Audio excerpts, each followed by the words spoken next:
جی بسم الله الرحمن الرحیم. شروع کوم په نامه د هغې پاک ذات، د هغې لوی ذات چې ډیر بخښونکی او مهربانه دی.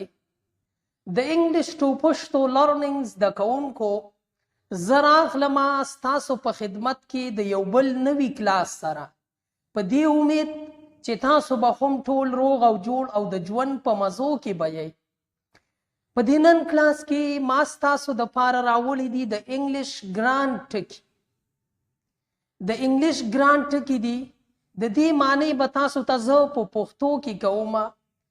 دا د انګلیش بنیادي ټکي دي، د دې زده کول ستاسو دپاره ډیر ضروري دي.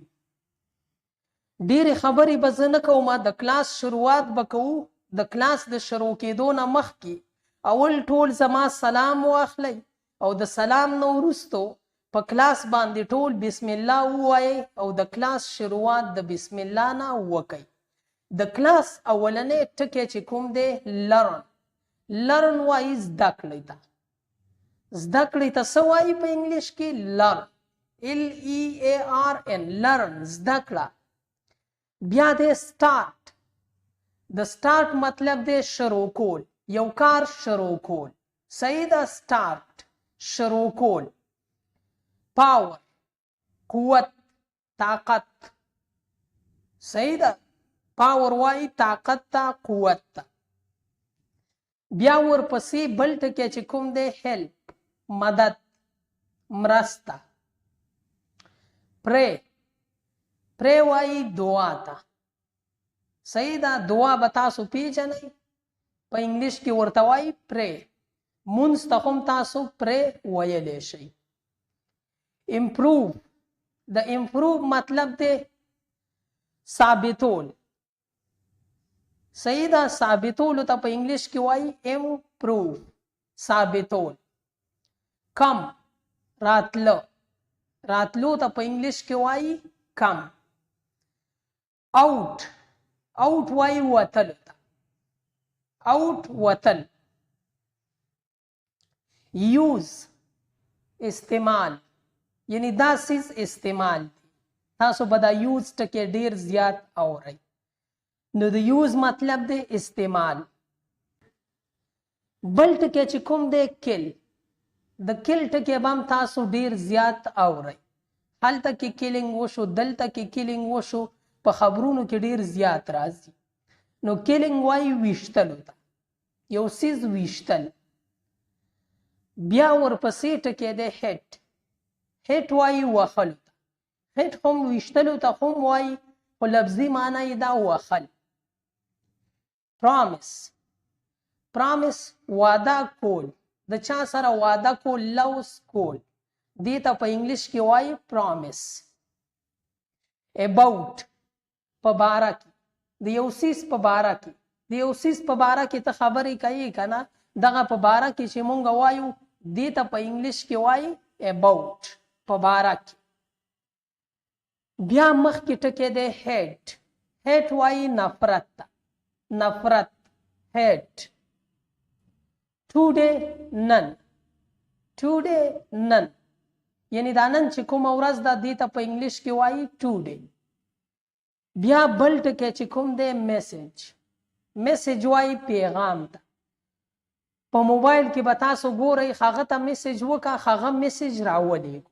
د دې مطلب دی پیغام، خبر لیږل، خبر رالیږل. خبر ته په انګلیش کې وایي میسج، پیغام. وایز، هوښیار. یو کم عقل وي او بل هوښیار وي، نو هوښیار ته تاسو ویلی شئ وایز، WISE، وایز، هوښیار. آنیسټ، آنیسټ وایي ایماندار ته. په دې کې دا ایچ سایلنټ دی، دا به تاسو د او نه شروع کوئ، دا ایچ به پکې نه وایي، دا به تاسو وایي آنیسټ. آنیسټ، ایماندار. بریو، بریو وایي بهادر ته، تکړه ته. صحیح ده؟ بریو، بهادر. کائنډ، کائنډ وایي قسم ته. دا یو قسم دی، دغه قسم چې کوم دی دې ته په انګلیش کې وایي کائنډ. بیا دی هیلدي، روغ صحت. هیلدي، روغ صحت. صحتیاب. کلیور چالاک هوښیار. کلیور چالاک. مونږ وایو کنه ډیره چالاکي مه کوه. چالاک ته په انګلیش کې وایي کلیور. هیپی. هیپی وایي خوشحاله ته. ته ډیر خوشحاله ښکاري. دغه خوشحاله ته تاسو په انګلیش کې ویلی شئ هیپی. سیډ خپه. سیډ خپه. فیټ تیار. مونږ وایو دا کس ډیر زیات تیار دی. دغه تیار ته په انګلیش کې ویلی شئ تاسو فیټ. بیا چې بل کوم ټکی دی هغه دی تین مانده یعنی نری. مونږ وایو کنه دا کس ډیر مانده دی. یو تیار وي یو مانده وي. تیار ته تاسو فیټ ویلی شئ او مانده ته تاسو تین ویلی شئ. THIN تین مانده.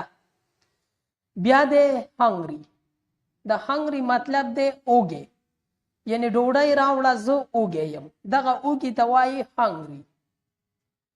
ویک کمزوری. زما انګلیش ډیر کمزوری دی یعنی زما انګلیش ډیر ویک دی. تاسو د دې په ځای باندې دغه کمزوري ته ویک ویلی شئ. د ویک استعمال کولی شئ. سټرانګ. سټرانګ وایي قوي ته مضبوط ته. صحیح ده. مونږ وایو کنه دا سیز ډیر قوي دی. دې ته په انګلیش کې تاسو ویلی شئ سټرانګ. میډ. میډ وایي لیوني ته. یو میډ سره ای وي هغه تیار کړي ته وایي. جوړ شوي ته وایي او دې سره ای نشته دا دی MAD. دا میډ وایي لیوني ته. او بل میډ تاسو وګورئ دا ای والا میډ هم شته دی. میډ دا جوړولو ته وایي. صحیح ده. تیار کړی جوړ کړی. پویټ. پویټ وایي شاعر ته. صحیح ده. پویټ شاعر. رائټر لیکونکی. رائټر لیکونکی.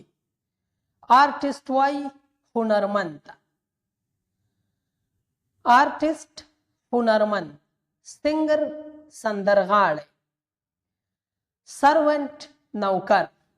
سرونټ نوکر. لیډر لارښود. مونږ وایو کنه چې دا لیډر. د دغه لیډر اصل کې مطلب دی لارښود یعنی څوک چې لارښودنه کوي. دته په انګلیش کې وایي لیډر لارښود. او بیا ورپسې ټکی دی ایکټر. ایکټر وایي اداکار ته. اداکار به تاسو پیژنئ که نه. کوم چې په فلمونو وغیره کې اداکاري کوي کار کوي دې ته مونږ وایو اداکار. نو دې ته په انګلیش کې وایي ایکټر. لیزی. لیزی وایي ناراسته. ناراسته. لیزی ناراسته. ایجوکیټډ. ایجوکیټډ تعلیم یافته. چا چې تعلیم کړی وي چا چې سبق ویلی وي هغه ته وایي ایجوکیټډ. او بیا چې چا تعلیم نه وي کړی ان ایجوکیټډ. ان ایجوکیټډ هغه چا ته وایي چا چې تعلیم نه وي کړی په څه نه پوهیږي هغه ته وایي ان ایجوکیټډ. بیا بل ټکی چې کوم دی تیف. تیف وایي غل ته. څوک چې غلا کوي دته په انګلیش کې وایي تیف. بلایند. بلایند وایي ړوند ته. نظر چې نه لګي په سترګو چې ړوند وي دته په انګلیش کې وایي بلایند. بیا دی ډم. ډم وایي ګونګا ته. څوک چې خبرې نشي کولی خبرې نه اوري هغه ته موږ په پښتو کې ګونګا وایو که نه. دته په انګلیش کې وایي ډم. DUMB ډم ګونګا. رډي تیار. ځان تیار که. ځان رډي که. دغه تیارېدو ته موږ په انګلیش کې ویلی شو رډي. ناټي شرارتي. څوک چې ورانې کوي شرارتي کوي هغه ته په انګلیش کې وایي ناټي شرارتي. شی شرمیدونکي. څوک چې شرمیږي هغه ته موږ په انګلیش کې ویلی شو شی شرمیدونکي. انوسنټ. انوسنټ وایي بېګناه ته. انوسنټ بېګناه. سیټسفاید مطمئن. زه د دې کار نه مطمئن یم یا مطمئن نه یم. دغه مطمئن چې مونږ وایو دې ته مونږ په انګلیش کې ویلی شو سیټسفاید، مطمئن. شوګر وایي چینی ته. چینی به تاسو استعمالوئ کومه چینی کې چې مونږ چای پخوو، شربت کوو، دغه چینی ته په انګلیش کې وایي شوګر. بیا بل ټکی چې کوم دی سالټ وایي مالګې ته. مالګه هم مونږ استعمالو، خو په روزمره زندګۍ کې استعمالو. دا ډیر لازمي ټکی دی، دا زده کئ. مالګې ته په انګلیش کې وایي سالټ. بیا دی سالټي وایي نمکین ته. کوم څیز چې نمکین وي دې ته مونږ په انګلیش کې ویلی شو سالټي، نمکین. سویټ وایي خوږ ته. دا څیز ډیر خوږ دی، دا څیز ډیر سویټ دی. صحیح ده؟ خوږ ته تاسو ویلی شئ سویټ. بل ټکي ته وګورئ فیرفول. د فیرفول مطلب دی ویرونکی. یو څیز وي ویرونکی وي، نو هغې ته مونږ په انګلیش کې ویلی شو فیرفول، ویرونکی. لویل وایي وفادار ته.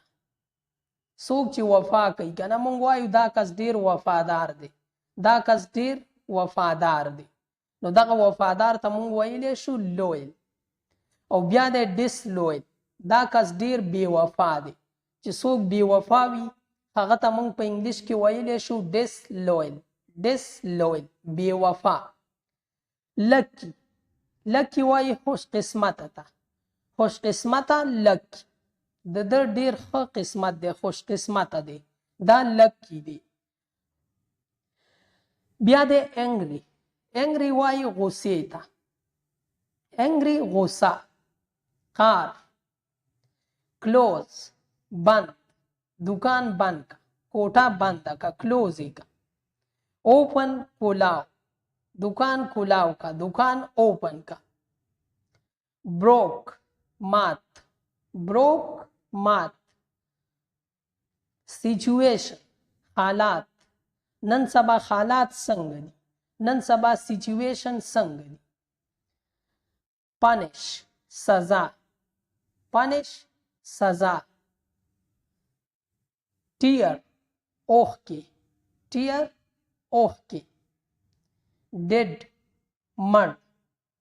ډیډ مړی ته تاسو ویلی شئ ډیډ.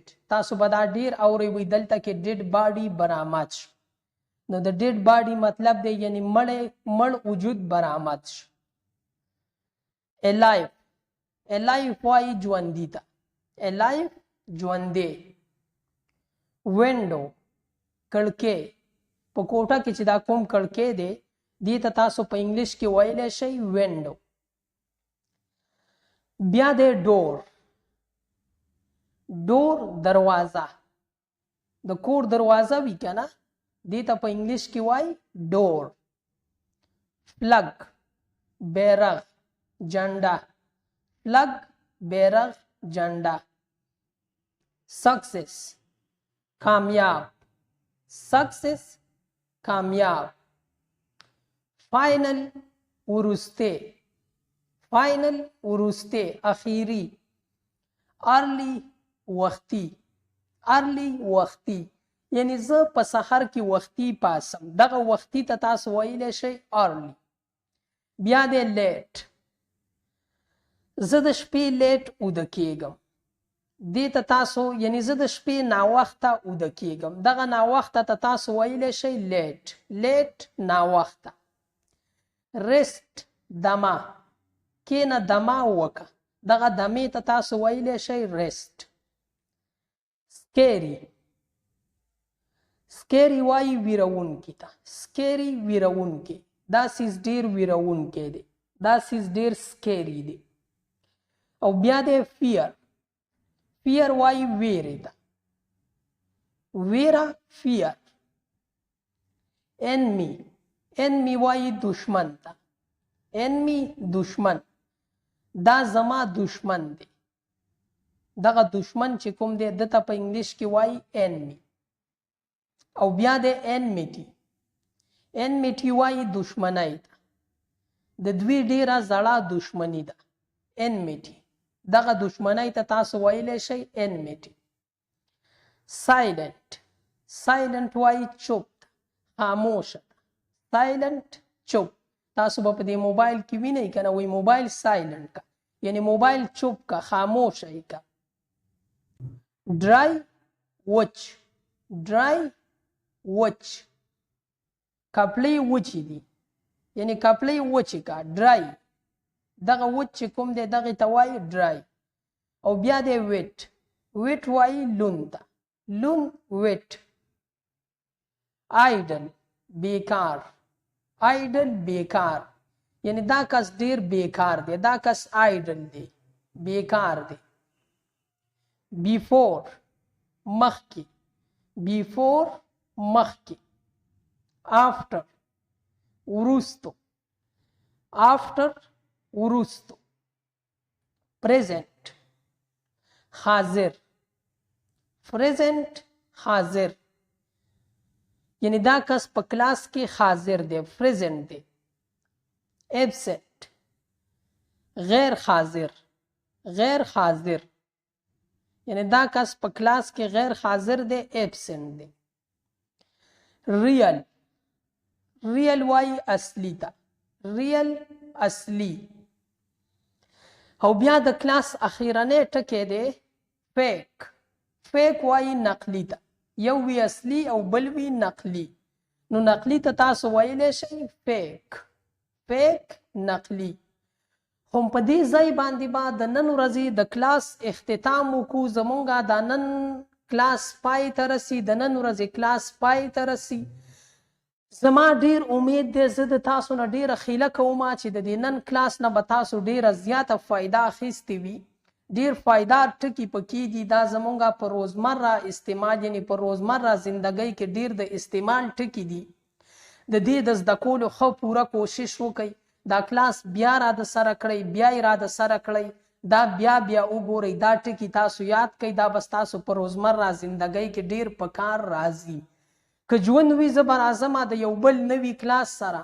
ما هم په خپلو دعاګانو کې یاد ساتئ، او زما به هم تاسو ته دغه دعا وي چې چرته هم یی الله مو ښاد ساته، آباد ساته او بریالي ساته. د لوی الله پامان. والسلام.